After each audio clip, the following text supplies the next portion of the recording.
welcome to the Zadzooks Happy Hour, a podcast providing commentary on the latest in film, TV, games, and comics. My name is Todd Stoll, and I'm joined by 25-year veteran reporter covering pop culture, video games, and technology for the Washington Times, Joseph Zadkowski. Sorry I was late. Could you guess why I was late? Because you were playing Destiny? I was stuck in Destiny again. Mr. Level 20? That was it. I got to level 20, 205 power now. Man, what a game. So how much longer are you going to play it? I don't know. I've got lots of things I can do. Yeah. I just started cracking this thing. I just got on that planetoid Nessus, which is pretty cool. The Vex are in there, which are really neat, like machine-type enemies.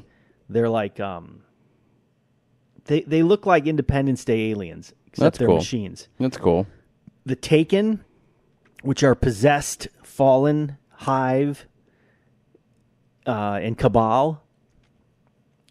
I fought them in the Dark Forest today before I got here so that I can unlock my subclass that now allows me to carry this flaming hammer and throw at it. It's like Thor.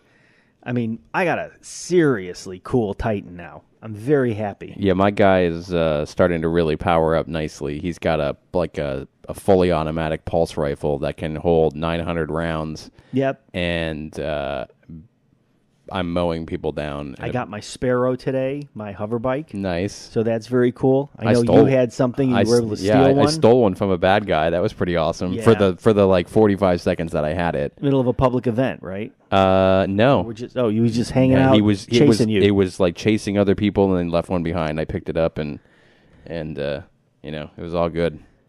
I'm going to keep playing a little bit longer and then I'm going to take a break until the new content pack comes out in like October, November. Yeah. And then I'll dive back in and we'll take a look at it again. You're going to have a hard time with that because you've got a lot coming out in October. You've got The Walking Dead returning, and you've got Stranger Things returning. And we do. Yeah, we've got a lot. And there's always TV to watch. South Park is back. Yes, and so says your shirt. Ghost Park, very nice. Thank you. Very cool. Hey, man, I do what I can. So really enjoying it, and I honestly there was somebody pounding on my door to pick up my kids today, and I was like right in the middle of something, and they were really engrossed in watching it, and so it was a mission where my character, his subclass collects its weaponry that is cloaked in sort of like this black. It's really hard to say what it is, but it's almost like an antimatter, and I'm supposed to pick that up and use it and build something with it. Which is really, yeah. What planet is that on? I'm on Earth. You're in the European Dead Zone. I'm in the Dead Zone, yeah, and I'm picking up these weapons to put together or to use in some capacity for some major weapon. But in the middle of all that, every time I come back to the game, when I land there's a public event taking place. Right, so you got to take it. Which is just like ridiculous. And I am kind of annoyed. There is one thing that really ticked me off. I shot the bad guy and killed him, and someone ran over and stole the loot. I didn't think they could do that. I didn't think so either, but when I went over to get it, it was gone. Wow.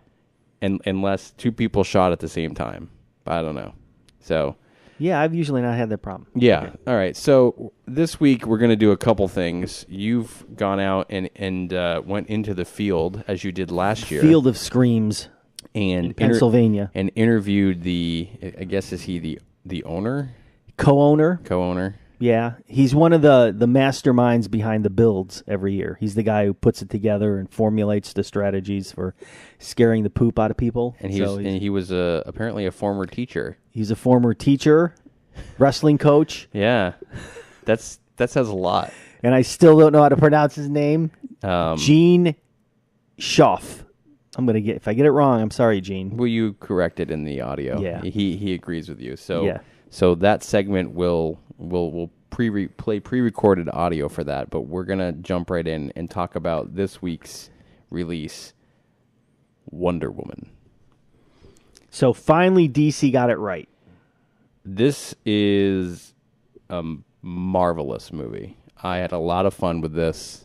I thought that Gal Gadot, or Gadot, however you pronounce it, I think it depends on who you are, was the perfect cast for Wonder Woman, and it was high time to give finally a female character its own vehicle.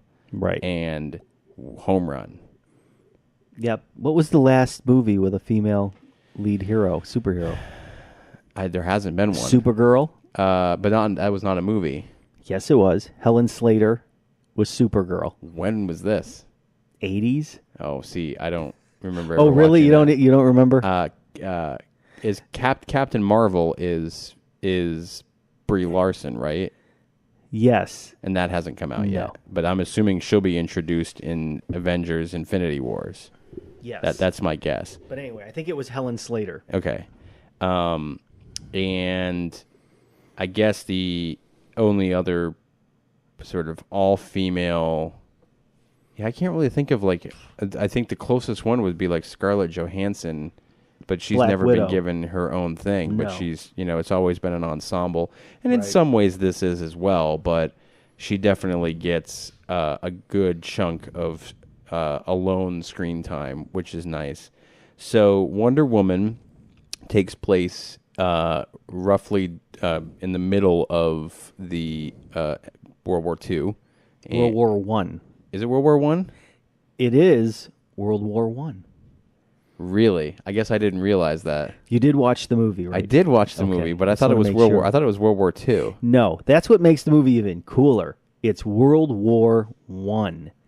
They're in that first battle in Belgium in No Man's Land, where they're fighting against those and the whole premise of the villains are they're trying to create this altered mustard gas. Yes. Which was used extensively in World War One. Right, and it melts gas masks. Yeah, it's bad stuff. It's bad stuff. I guess I wasn't really paying that much attention to the historical accuracy of it, more than just the sheer awe. I love World War One. Not for what happened in it, but for the historical points to it. Well, it's very exciting. For me, the history of it didn't really matter that much. The film just looked spectacular. The character was written extraordinarily well. It was performed very well. Chris Pine, who plays love interest Steve Trevor. You sure you watched the movie? I did watch the movie, and I never remember his last name because they only mention it once. They always call him Steve, but they never really say. They only say Trevor once. He's great in it, and I don't feel like he distracts from. No, their camaraderie is great. Their chemistry is great. And it's your introduction. It's the backstory to Wonder Woman. Yep, and it's perfect. Yeah, it's mind blowing. Very fun. How was the 4K? It was another upscale. Okay. But the thing was, there's a little bit more going on.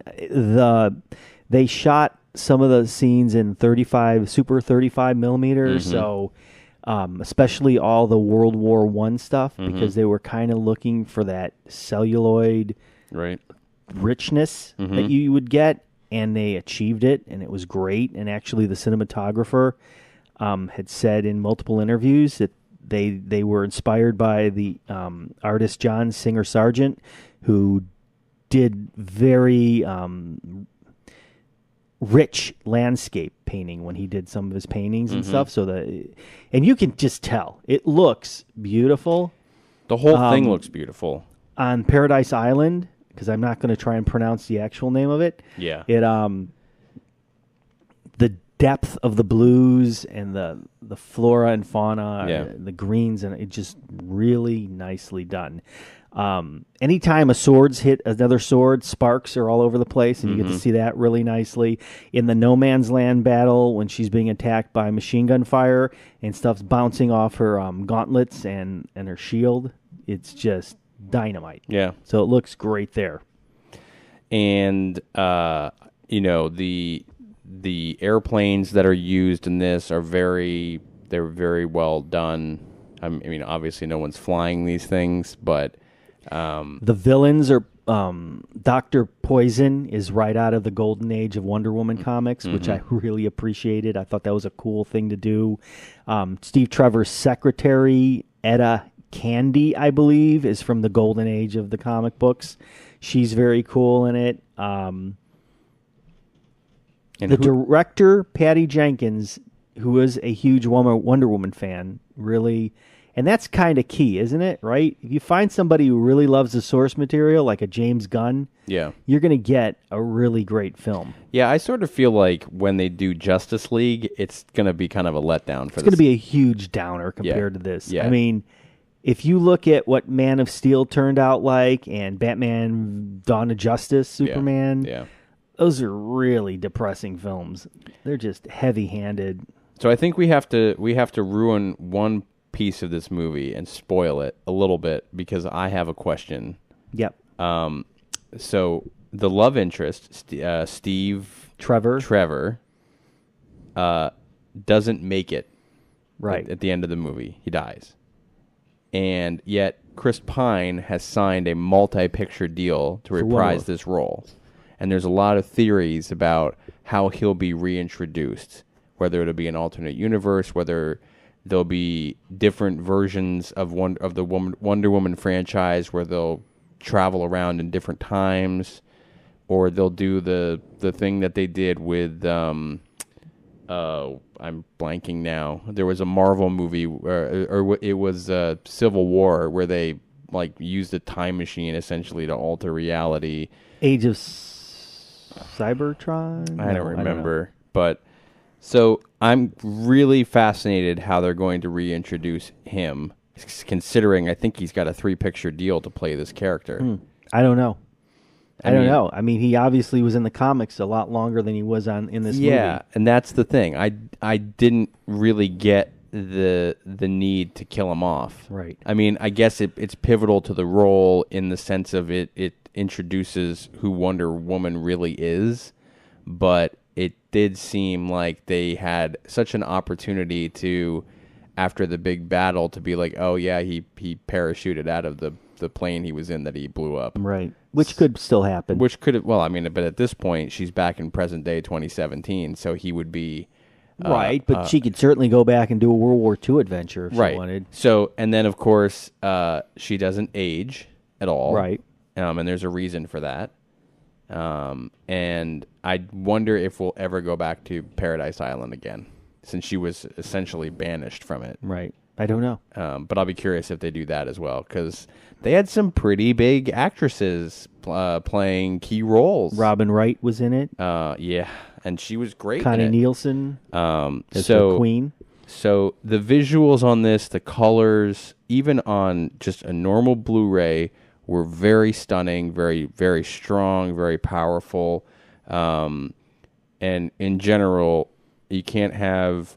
If you're going to have somebody play Wonder Woman, it needs to be somebody who was in the Israeli army like Gal Gadot was, because she literally looks like she could... Lots of great combat beat you around scenes. Around the table. And we don't even mention that there's this massive fight at the end that I don't think is cheesy at all, and it comes out really great. Yeah, and the Ares battle. You finally get to see her golden lasso that she's using in action. And no invisible plane yet. Maybe later on. That's going to be rad if they do introduce that. That's going to be weird. So her shield is there. She's got she has the sword that it's the god-killing sword. That she doesn't have forever, but she uses what she has. She's got apparently a really ridiculous rocket jump ability. And the god of Ares is the never mind, I can't say that. I'll spoil the movie. Don't worry about it. You'll see. It's great. There's a great actor in that movie. If you like... Who was in Fargo. Yeah. Yes, he was. That's right. And Harry Potter. This is true. If you don't like comic book movies, it doesn't really matter. This doesn't play as a comic book movie. For me, this is why I think I liked this movie so much, because it took place in more or less a realistic historical time. And it was a bit of a war movie more than anything. And I think that's kind of why movies like, The Dark Knight were so powerful, because it wasn't a superhero movie as much as it was a gangster movie. Right. It was a a thematic movie that happened to have a superhero in it. And that's why I think some of these work, and that's why I think like Superman and Superman v Batman and all these other ones, they're a little bit harder because you're stretching the imagination. And I think Marvel's done a good job of incorporating kind of the real life thing with the fact that there are superheroes. And this is just so you really you almost disconnect from the fact that she's the superhero in the movie, and you're just looking at it as she's fighting Nazis. Extras. Lots of them. You watch any of them? Yeah, I really liked the what was the one that I watched? It was the one where they dove into essentially how she prepared for the role. There was like 3 sort of mini, what do you want to call them, like features, I guess, where they really talk about the creation of the character and everything. And I thought that was really cool to watch. Yep. This was also a movie that was the first movie to ever have a female director, a female writer, and the female lead. There were hundreds of females that built this movie. Yeah, I mean, it's great. Right. And, this whole thing of people don't care about a female-driven movie in a male-driven industry is untrue, because this movie is number 2 worldwide for the year. Right. And Beauty and the Beast, which has a female lead, is number 1. So, I don't want to hear that. This is just a great movie. This deserves you to buy it, to watch it, to... it's not terribly bloody and violent, so I think PG-13 is a pretty decent rating for it, and I think kids that are maybe like 9 or 10 could watch this. There's not strong language, and it's badass. I mean, she's badass. This is, and it's, I don't know what else you can say about it. Well, my favorite extra, there was a look at how Wonder Woman fit in with the Trinity at DC Comics, which is Batman, Superman, and Wonder Woman. And that was so well done because basically it's interviews with comic writers. So Greg Rucka, Jill Thompson, Paul Dini, who co-created Harley Quinn, Jeff Johns, artists Liam Sharp, Phil Jimenez, and of course in the 16 minutes it's probably 13 minutes of beautiful comic book art by the guys who created it from the beginning. John Byrne and Jim Lee and Alex Ross and all these characters that have come to life through comics. It's a nice segment to introduce readers who may not be so familiar with her origins as to where she came from and how she exists in a great artistic medium. And the only other thing I was going to say, which I also really appreciated, is the fact that there was not this like big focus on like a scantily clad Wonder Woman. You got a really authentic outfit. Yeah, gladiator. Yeah, gladiator style. And I really like that because they could have easily, if there was anyone else involved in this movie. Like Harley Quinn, for example. I mean, this is like off the charts. I know that, there were issues apparently filming based upon the shortest of short shorts for that movie. And I also say, watch the gag reel because watching Gal laugh is just beautiful. Well, and Chris Pine's got some comedy chops. Yeah, so they're very funny in this gag reel. Listen, that's the perfect pairing. He is outstanding with her. I mean, I don't know how else you can really play that off, but that's a great pairing.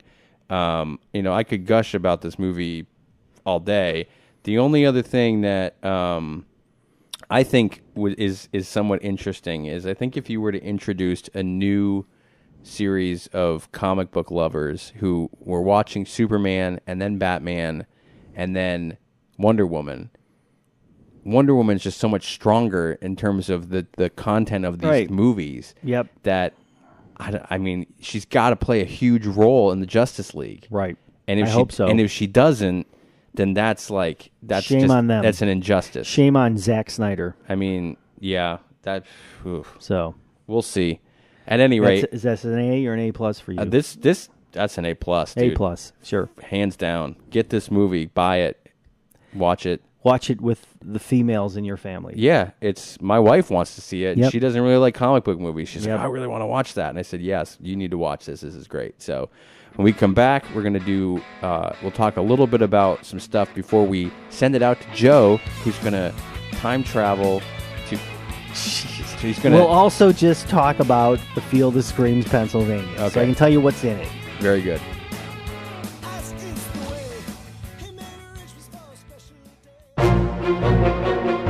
Communities Digital News, built by the writers and editors that deliver the news 24 hours a day. Visit comdiginews.com. That's COMMDIGI news.com. And support the next evolution in news. So you went to Pennsylvania. Yes, on a dreary, foggy night. Well, that sounds Mountville, Pennsylvania. That sounds right up your alley then. Oh, yeah. I had a blast. So once again, I was there for Field of Screams, Pennsylvania. Their opening or second weekend. And there's a special reason why this one. Yes, this is the 25th anniversary of Field of Screams, which is pretty amazing.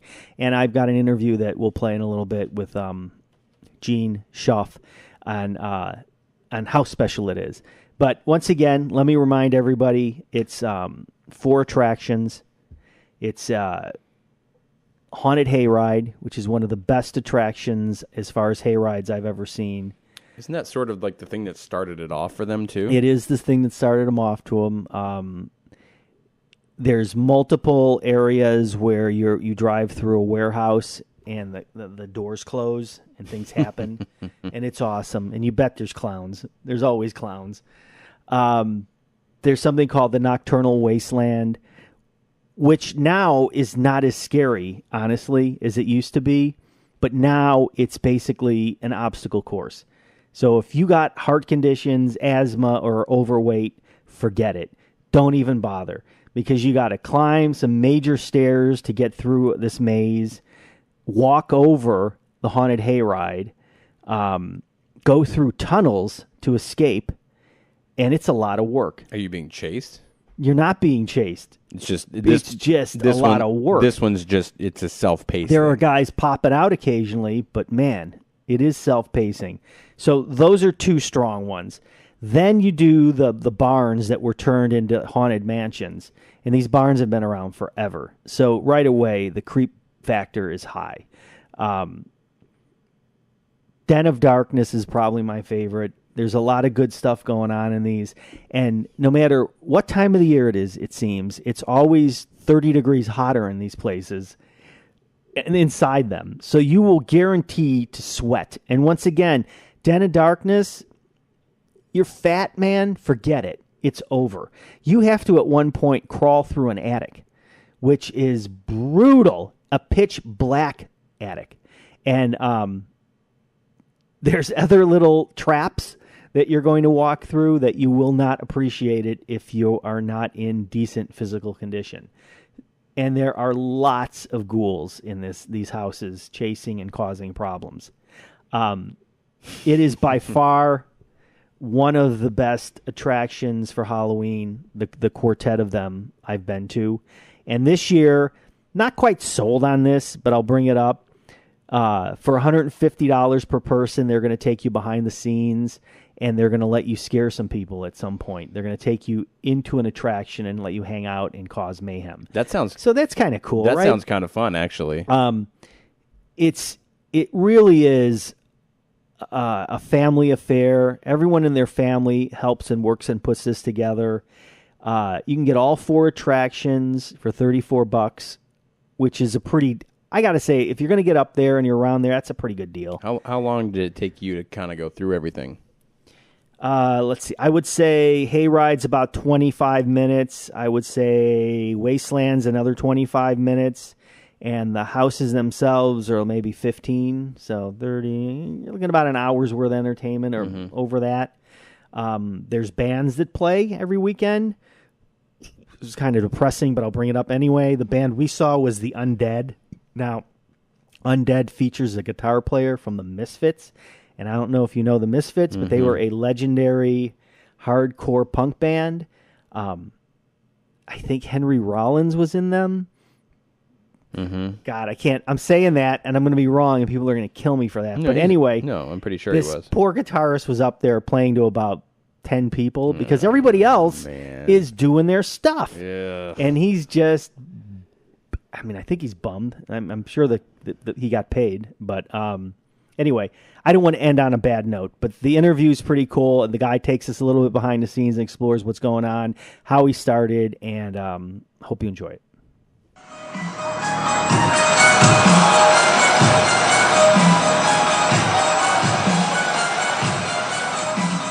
I am with Gene Schoaf at Field of Screams, Pennsylvania. You got it.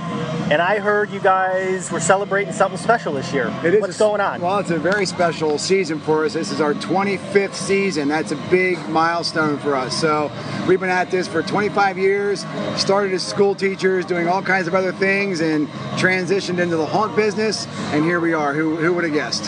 What was that first year like? Do you remember a little bit about it? I do. I mean, the first year was totally accidental. It was, we thought we would do a hayride just for fun, as a hobby, and we got talked into it. We were way too busy to do it. I was teaching school, I was coaching wrestling, I was the monitor of the weight room, I was farming, raising chickens, and a buddy said, let's do a hayride, and I said, I'm way too busy for that. Got talked into it, we did it, and 2,000 people came and liked it. Wow. And it was really cheesy, and it grew from there. So we're like, this is fun, let's continue.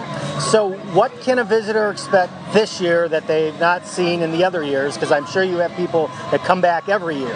Yeah, so I mean, a visitor this year is going to get a lot more. I mean, every year we do a huge build schedule, but this year we integrated Nocturnal Wasteland with the hayride. Without giving everything away, there's a hayride scene that incorporates the Nocturnal Trail, which is our haunted walking trail. The trail goes over top of the hayride, and it's a really immersive, interactive scene that incorporates every sense you can imagine. Also, you can purchase a behind-the-scenes tour, which takes you to that location on the hayride, and you can have some interaction and scare the customers yourself. That's great. What's your favorite of these four? Boy, my favorite. So I'm more on the build side of the organization here. So if we're talking about building, probably my favorite thing to work on is the hayride, because the scenes are huge. I mean, who gets to wake up and say, I'm going to build an exploding moonshine still with a 30-foot fireball, and then we get to go figure out how to do it. Right. So the scenes in the hayride are huge, so that's probably my most fun area to work in. Nocturnal Wasteland's fun to build too because it's so unique, and we can do overhead scenes, which we can't do as much in the buildings because we're limited on space. My favorite to go through possibly is the asylum because of the close quarters of that building. So that's a toss-up on, favorite is tough. What's the history on these buildings? I know one of them was an old barn. Is that the Den of Darkness? The history is, this was my father's farm, and I own a farm 2 miles over the hill. We were going to build Field of Screams there. And in hindsight, it's good we didn't, because we're right off the Route 30 exit here, which is perfect. We came over here.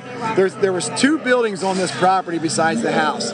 The one building was the Den of Darkness, which is right by the road, and that had our cow in it that we milked as kids. The building next to it, which is now the Frightmare Asylum, was a chicken house where I raised chickens for years. It's a 4-story building that had chickens on every floor. So in the beginning, you pulled into what is now the entertainment area. That was the parking lot. A little, 200 by 200 area was the parking lot. And while you're waiting in line for the hayride, which is the only thing that existed, you would see chickens in the window of what is now the Frightmare Asylum. Right. Oh my goodness. How long exactly is the tractor ride? Do you know, mile-wise? Well, it's about a 3/4 of the haunted hayride is about 3/4 of a mile loop. Okay. It's a timed sound system that is anywhere from 18 to 23 minutes. This year is closer to 23 minutes. Right. And the way we do it for our efficiency is the tractor drivers are listening to a soundtrack, and they listen to sound cues, which forces them to be at the right spot at the right time. And we do the math for the evening and decide what our throughput's going to be. And so we're on a certain quantity of people per wagon and a certain interval for when every wagon needs to leave, so that we are efficient throughout the night. Sure. I noticed the Nocturnal Wasteland was very different this year. Very different. I mean, I remember parts of it, but it's like you guys reconfigured it completely. Is that... Well, the Nocturnal Wasteland, now is incorporated with the hayride, meaning that we added well, it was the first time that we had to bring a crane onto the property to do a build. And we brought the crane in 4 different times for our build in Nocturnal Wasteland, which included a bus, a fire truck, a caboose, and some other really cool things. But the amount that we added to Nocturnal, I would say, is as long as a lot of people's entire attractions. And this is a very family affair, isn't it? For your business. It sure is. We have, everyone works here. We like to say that my dad is really good at coming down and tasting the food. My mom, who is approximately 80 years old, is one of our main actors, and she's been acting here all 25 years. Wow. Both of our wives are part of the affair. My brother's wife is the graphic designer. My wife works in the ticket booth and also in the office. And my children, my oldest son has just now graduated from college. He's back running our kids event called Corncob Acres. Prior to that, he was the asylum manager and a chainsaw maniac in the Den of Darkness. My youngest son, who's at Shippensburg University, is still a chainsaw maniac here on the property. My daughter's at Penn State, and she comes back and works in the ticket booth and helps with builds in the summer. So everyone's involved, and if you're close enough that I can reach out and grab you, you become part of the family, and I drag you in. Great. What tips do you have for people coming? I know it's going to get crowded. It's going to get more crowded. Yeah. Is there a better night to come without giving too much away? So the tips for customers that are going to come on the property, some people enjoy the crowd. If you want to be here on a crowded night where it's just crazy, come on Saturday in October. If you want to avoid the crowds but still be here on a crazy night, come at 5 o'clock. If you get on this property at 5 o'clock on a Friday, you will beat the crowd. The other thing you can do is purchase a VIP. For an upgrade, which you can do at the ticket booth, online, or on site after you bought your ticket, you will go to the front of the line of every attraction. So you can hang out, do the attractions in any order you want, grab some food, play a game. You don't have to feel rushed because you have that VIP ticket. If you want to totally avoid crowds, come on Sunday night by 6 o'clock, and there's virtually no crowd on a Sunday night. Excellent. Well, congratulations and continued success. I appreciate it. Thank you. Thank you.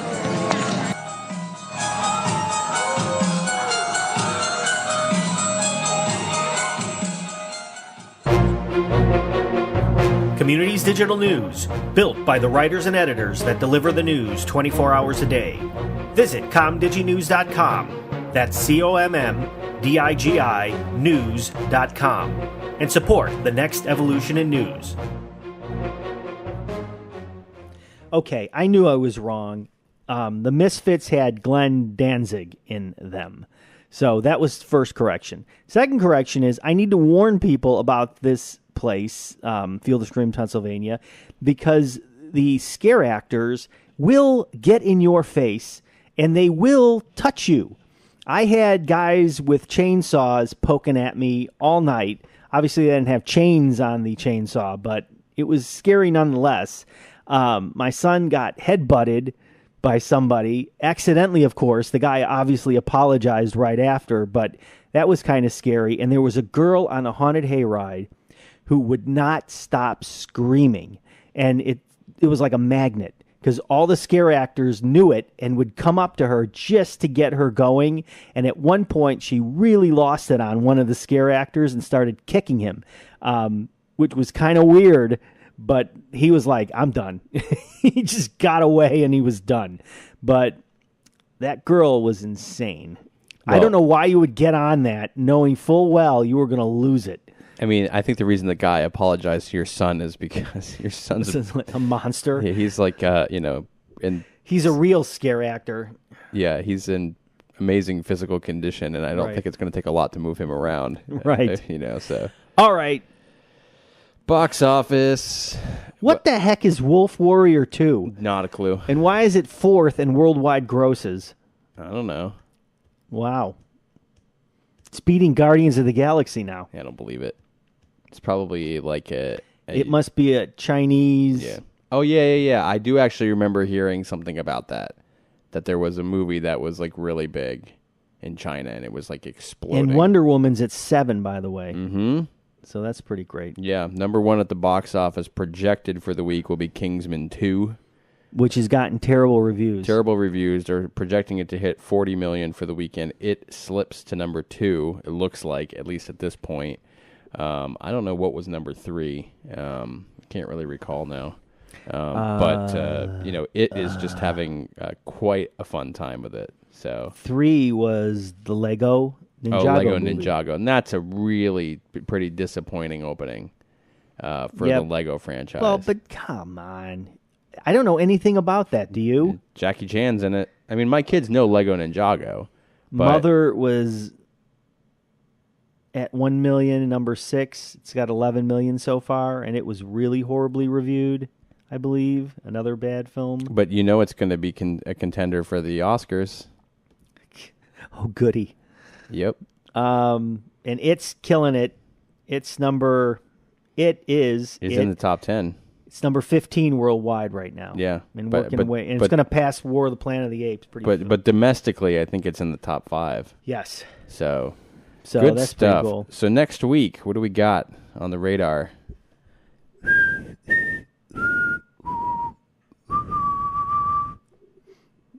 Close Encounters. There you go. Yeah, I'm aware of it. Okay, cool. It's their 40th anniversary. It's got a really nice package. It should be kind of nice to watch. Nice.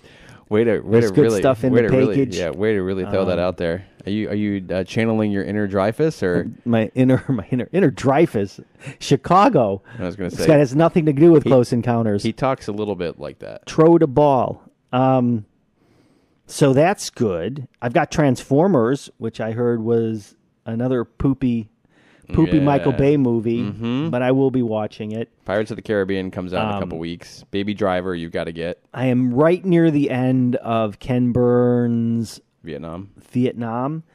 Brutal movie to brutal TV series to watch. So you should watch some of that. I don't know if I can. Why? Were you in Nam? No, but I for me, the 60s. Did you know anybody in Nam? Mm, I don't think I knew anybody who went to Vietnam. No. My cousin went to Korea. Yeah, my grandfather was in Japan and then in Korea. Right. So I got a father in World War II. I got a father-in-law in World War II, and uncles in World War II, but no Vietnam. Yeah, most of my uncles were in Desert Shield or Desert Storm. Right. But yeah, I don't think anything Vietnam related. But the 60s for me is sort of like you like World War I, and the 60s for me is kind of like that's like my sweet spot. So it's just pretty depressing. Does that mean you like it or don't like it? I mean, I'm very fascinated by the 60s right. about just the sort of overall chaos that went on right. for the better part of a decade. They do a great job with this series. Yeah, it's just sad. 18 hours. I know, it's just sad. So yeah, okay. It's kind of like Twin Peaks, 18 hours. Yeah, I think it's just like Twin Peaks, isn't it? I think the Kennedy administration started Twin Peaks. I really Did the Kennedy administration kill Laura Palmer? No. Okay. No. But we don't know that. I really, really loved Twin Peaks. I loved it. The Showtime? The Showtime one? The return.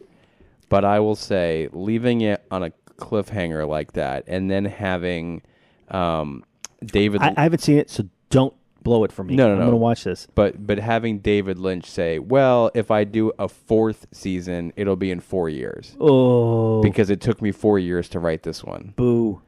And it's like, dude, you're not a young guy, my man. And, you got to get this going. And it's weird, and it's all over the place. And there's a cliffhanger, is what you're saying. There's a pretty big cliffhanger. You don't really know what's going on. There's a lot left open. But, man, all I can say is what a hell of a ride.